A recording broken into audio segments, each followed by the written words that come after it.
دیکھیے انکوائری تو جس چیز کی چاہے حکومت کروائے اور وہ کروانے کی مجاز ہے اور ہمیں اس میں کوئی اعتراض نہیں ہے، لیکن معاملہ یہ ہے کہ یہ ایک بالکل کلیئر معاملہ ہے۔ اچھا، ایک جو یہ ابہام ہے نا، میں اس کو ضرور کلیئر کرنا چاہوں گا کہ جی وائٹامنز آئی ہیں۔ میں آپ کے سامنے مثال پیش کرتا ہوں، ایک وائٹامن ہے جس کا نام ہے فولک ایسڈ، بہت ہی سستا اور بہت عام سا وائٹامن ہے، لیکن وہ بنتا وہاں پر ہے۔ اچھا، اس فولک ایسڈ کو اگر آپ ایکسپیکٹنگ مدرز کو نہ دیں تو بچے سٹنٹڈ پیدا ہوتے ہیں، بہت 90% خطرہ ہوتا ہے کہ بچے کے اندر کوئی کمی رہ جائے گی، اس لیے 9 مہینے تک ماں کو ایک گولی روز کھانی ہوتی ہے، ایکسپیکٹنگ ماں کو۔ اسی طریقے سے وائٹامن B1 ہے، کہنے کو تو وہ وائٹامن ہے، لیکن بیری بیری ڈیزیز میں اگر وائٹامن B1 اویلیبل نہ ہو تو پیشنٹ فوت ہو جاتا ہے، اس کا سروائیول نہیں ہو سکتا۔ تو وائٹامنز جو ہے وہ صرف طاقت کی چیز نہیں ہے، بلکہ اپنی جگہ پہ وہ تھراپیوٹک چیزیں ہوتی ہیں، اور ان کے خام مال یہاں امپورٹ ہوئے ہیں اس لیے کہ وہ تھراپیوٹک گڈز میں یوز ہوئے ہیں۔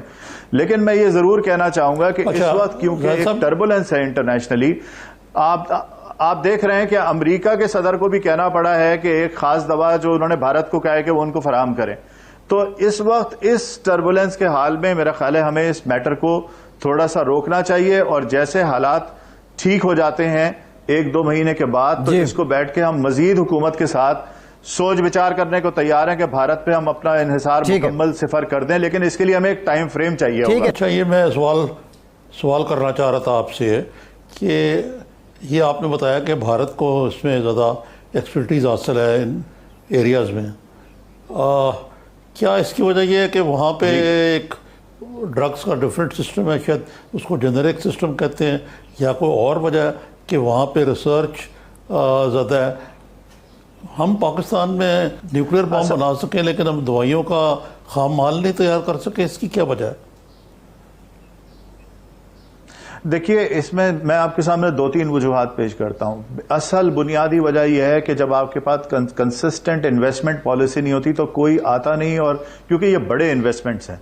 اور ان کو کرنے کے لیے ایک کنسسٹنٹ انویسٹمنٹ انوائرمنٹ آپ کو چاہیے۔ ہم دیکھتے ہیں کہ حکومتوں کی تبدیلیوں کے ساتھ ساری پالیسیاں تبدیل ہو جاتی ہیں، جو بڑا مشکل کام ہے کسی بزنس کے سسٹین کرنے کے لیے۔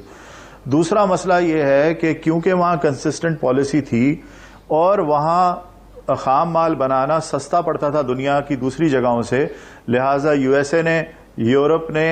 اور جاپان نے اور دوسری ڈیولپڈ ورلڈ نے اپنے آپ کو آؤٹ سورس کرنا شروع کیا۔ ان کے پاس کیونکہ ٹیکنالوجی ٹرانسفر کے لیے انوائرمنٹ موجود تھی، انہوں نے اس ٹیکنالوجی ٹرانسفر کو ویلکم کیا، انہوں نے کنڈیوسو انویسٹمنٹ پالیسیز وہاں پر دیں، جس کی وجہ سے ملٹی نیشنل کمپنیز بھی وہاں آ گئیں، اور انہوں نے بھارتی کمپنیوں کو اپنی ٹیکنالوجی دے کے آؤٹ سورس کر دیا تاکہ وہ نسبتاً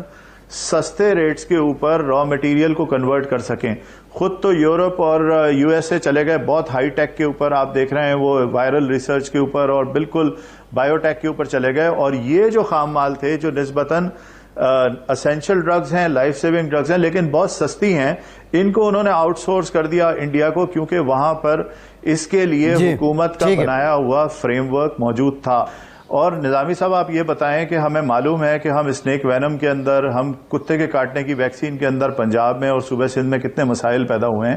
اور یہ وہیں سے آتی ہے۔ کینسر کی بہت ساری ڈرگز ہیں جو وہاں سے آتی ہیں، جو TB کی دوائیوں کا خام مال ہے وہ دنیا میں کہیں نہیں بنتا، اس وقت صرف انڈیا میں بنتا ہے۔ تو ہمیں ان چیزوں کو دیکھ بھال کے اور ان کے آلٹرنیٹس کر کے، میں یہ نہیں کہہ رہا کہ ہمیں بھارت پر انحصار ختم نہیں کرنا چاہیے،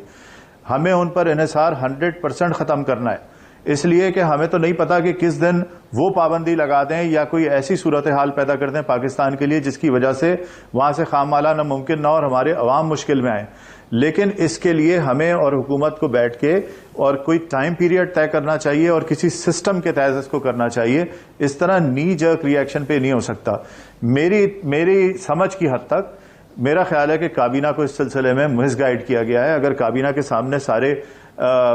جو ہے وہ حقائق رکھے جاتے تو میرا خیال ہے کہ اس کے اوپر مختلف رویہ ہوتا۔